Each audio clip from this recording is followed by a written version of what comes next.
Buongiorno, dobro jutro, guten Morgen, buondì. Tra i regali che nos fa il Spirito Santo è il regalo de fuartece.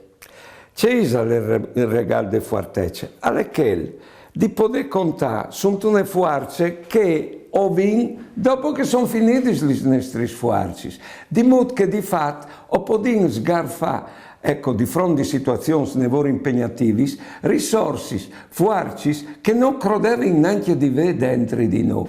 E se no ho creduto, ho imparato così a tenere duro in queste situazioni e di che altre bande ho diventato persone stimate di che altri, perché quando dicono per aule ho vinto di arrivare finti insomma che al costi c'è calul.